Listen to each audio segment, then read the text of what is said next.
Daripada 14 pelaburan tabung haji, 7 total loss. Apa cerita ni? Tapi kan bila kita bercerita pasal isu tabung haji ni, kita kena hati-hati tau.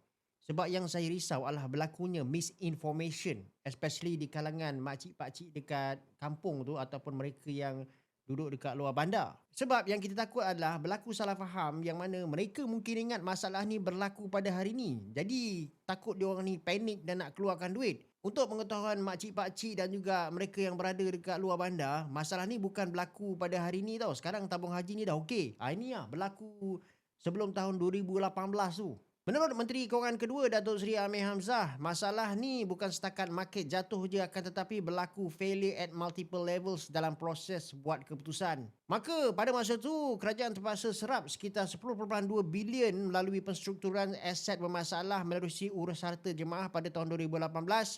Sementara tabung haji merekodkan lagi sekitar 2.6 bilion impairment di antara 2018 sampai 2025. So secara kasar, dua angka ni je dah melibatkan kesan kewangan yang sekitar 12.8 bilion ringgit walaupun bukanlah bermaksud yang 12.8 bilion cash tu hilang dalam satu transaksi. Contoh paling besar adalah Al-Rauda dekat Arab Saudi. Tabung haji telah bayar sekitar 1.4 bilion rial Saudi dan ini lebih kurang 1.5 bilion ringgit masa tu. Ini melalui pendahuluan bagi urusan 4 hotel lah. Walaupun pasukan risiko minta bank garanti, dia tidak dibagi dan setiap transaksi tetap diteruskan sebelum due diligence selesai.